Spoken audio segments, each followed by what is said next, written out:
देखिए, ऐसा है कि ममता बनर्जी लगातार जिस तरीके की काम कर रही है, उससे ये पता चलता है कि पश्चिम बंगाल में खास करके वो हिंदुओं का जो है वो दमन करने की कोशिश कर रही है। वो हमेशा से हिंदुत्व और हिंदू का जितना भी अपमान कर सकती है, उनके शासनकाल में ये शुरू से चलता आ रहा है, जिसके लिए बार-बार बीजेपी जो है ये आवाज उठाती है। हमें बार-बार हाई कोर्ट का दरवाजा खटखटाना पड़ता है और इसी इसी क्रम में ममता बनर्जी ने जो पुरी में जगन्नाथ मंदिर बनाया है, हम उसका स्वागत करते हैं कि जगन्नाथ मंदिर बनाया, मंदिर बनना चाहिए।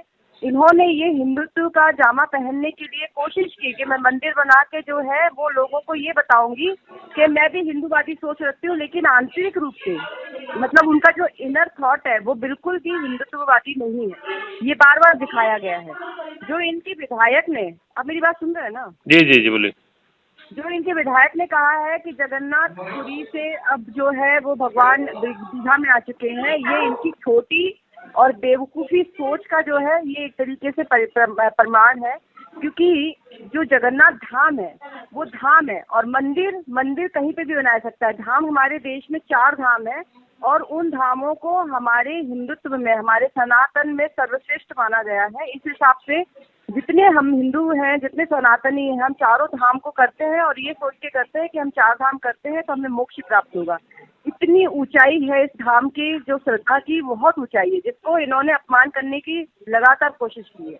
इन्होंने, इनके विधायक ने जो कहा वो बहुत अपमानजनक है और ये कहना ये बताता है कि इनकी सोच बिल्कुल जो है बिल्कुल गलत है और साथ ही साथ इन्हें जरा भी सनातन की संस्कृति, सनातन की अहमियत का जरा सा भी अंदाजा नहीं है। दूसरी, ममता बनर्जी ने चप्पल पहनकर जो है रथ यात्रा में शामिल होकर रथ यात्रा को खींचा था। इन्होंने जो है शंकराचार्य से मना करने के बाद भी मंदिर को, जगन्नाथ मंदिर को धाम कहकर संबोधित किया, जबकि ये गलत है। धाम केवल 4 है, जो कि मैं बता चुकी हूँ। साथ ही साथ वहाँ प्रसाद जो प्रसाद बनाने के लिए और प्रसाद के लिए जो दुकानों का टेंडर दिया गया, वहाँ पर भी इन लोगों ने जो टेंडरिंग की उसमें मुसलमानों को जो है वो टेंडर दिया गया, जिसके लिए भाजपा ने विरोध किया कि आप ऐसा नहीं कर सकते, क्योंकि प्रसाद जो बनाने की हमारी जो प्रक्रिया होती है वो बिल्कुल शुद्धता के साथ हम लोग जो है उस शुद्धता का पालन करते हैं, हमारे ट्रेडिशन का पालन करते हैं। क्योंकि पूरी मंदिर हो, पूरी धाम जो है वहाँ तो बहुत सारे रिचुअल्स है, हम सभी लोग जानते हैं। लेकिन मंदिरों में भी, साधारण मंदिरों में भी जो प्रसाद की दुकानें होती है, प्रसाद के लिए जहाँ श्रद्धालु प्रसाद खरीदते हैं, वहाँ पर भी सारी शुद्धता का और नियमों का पालन किया जाता है। मुस्लिमों ने कहा कि एक तरफ उनके यहाँ कबाब भी बनेगा और दूसरी तरफ ये प्रसाद बेचेंगे। जब हमने इस पे बात उठाई तो ममता बनर्जी ने कहा कि भाई टेंडर है, टेंडर तो कोई भी ले सकता है, लेकिन क्या जो लोग वक्फ बोर्ड में एक हिंदू के शामिल होने से नाराजगी जताने लगे, जो कि जमीन और कानूनी मुद्दों का मामला है, वहाँ ये श्रद्धा के मामले में ये मुस्लिमों को अगर ये टेंडर दे रहे हैं प्रसाद का, तो इससे ये पता चलता है कि सेकुलरिज्म के मामले में, सेकुलरिज्म के नाम से ये जो है ये लोग तुष्टीकरण की राजनीति, मुस्लिम तुष्टीकरण की राजनीति जो लगातार ममता बनर्जी और ममता बनर्जी की सरकार करती आ रही है, ये वही राजनीति यहाँ पर कर कर मुस्लिमों को संतुष्ट कर रहे हैं। पश्चिम बंगाल को ममता बनर्जी और ममता बनर्जी की सरकार ने एक तरीके से भारत से अलग सोचना शुरू कर दिया है। वो चाहती है कि पश्चिम बंगाल जो है वो अलग देश बन जाए, जैसे कि बांग्लादेश बन गया। इसीलिए वो जो भी केंद्र में सर्कुलर आता है, केंद्र में जो भी योजनाएं आती है, कानून पास होता है, उन सभी चीजों का विरोध जो है लगातार ममता बनर्जी पश्चिम बंगाल के राज्य में करती है। एनआरसी मुद्दा हो, सीए का मामला हो, चाहे वक्फ बोर्ड का मामला हो, ममता बनर्जी मंच पर खड़े होकर सीधा बोलती है कि हम लोग यहाँ पे लागू होने नहीं देंगे। पश्चिम बंगाल भारत का अभिन्न हिस्सा है। पश्चिम बंगाल वो राज्य है जहाँ से सबसे पहले स्वतंत्रता की जो है वो स्वतंत्रता का बिगुल बजा।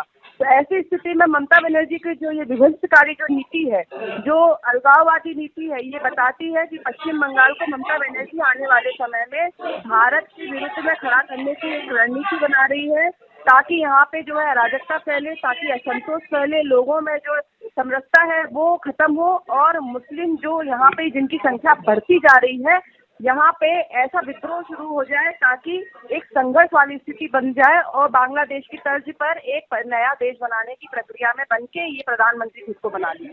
जी जी माधुरी जी एक बात है कि यहाँ पे अपमान किया, उड़िया लोगों के अपमान किया, सारे हिंदू को अपमान किया और उन्होंने ममता बनर्जी और खुद उनका विधायक जैसे बला है भगवान जगन्नाथ के बारे में, ऐसे यहाँ पे बहुत आघात लगा है उड़िया लोगों की और जितने भी हिंदू सनातन है उनको सबको। मुझे लगता है कि बहुत विरोध करना चाहिए और इनको बार बार ये समझाना चाहिए कि धाम और मंदिर में अंतर होता है। अगर इनको इतनी भी जानकारी नहीं है तो ममता बनर्जी फिर बनर्जी किस मामले में है? वो हिंदू नाम लगा के और उनको अपने सनातन और धर्म के बारे में अगर जरा सी भी जानकारी नहीं है तो इसका मतलब ये है कि वो अपने जो धर्म है और देश के साथ में एक तरीके से द्रोह कर रही हैं और लोगों की जो संवेदना है, लोगों की जो आस्था है उसके साथ में मजाक उड़ा रही हैं। ऐसे में पूरे जो हमारे उड़िया समाज के लोग हैं, हमारे उड़ीसा के लोग हैं, हमारे बंगाल के लोग हैं, क्योंकि बंगाल में भी आप जानते हैं कि रथ यात्रा कितनी श्रद्धा के साथ निकाली जाती है। सभी श्रद्धालु रास्ते में निकलते हैं और रथ को बड़े बड़े रथ को सजा सजा के, और लोग अपने घरों में छोटे छोटे बच्चे जो हैं वो रथ सजा सजा के निकलते हैं। तो ऐसे में ममता बनर्जी सबको आघात कर रही है। उनका एक ही काम है कि वो किसी तरीके से मुस्लिम तुष्टीकरण की राजनीति में अपने आप को आगे दिखाई दें, क्योंकि वो लगातार जिस तरीके की हरकत कर रही है उससे ही पता चलता है कि वो केवल अपीसमेंट की राजनीति कर रही है। इसी तरीके से उन्होंने जो रामनवमी है उसको भी दंगा करने वाला दिन से संबोधित किया था। तो ममता बनर्जी का हम सभी लोग विरोध करते हैं और हम सभी सनातनी पूरे देश भर के हमारे उड़िया समाज के भाई बहन जितने भी हैं, हम सभी लोग इनकी सोच का विरोध करते हैं। हमारे जगन्नाथ महाप्रभु जो हैं उनका धाम पुरी में है और पुरी में ही रहेगा, और इसके अलावा जो भी मंदिर बने उसको धाम से संबोधित करना एक तरीके से उनकी छोटी और बेवकूफ सोच का एक तरीके से एक परिचय है। जदि आपंक आम भिडी भल लगा तेब आम चैनल को लाइक, शेयर और सब्सक्राइब करने को जमा भी भूलु नहीं।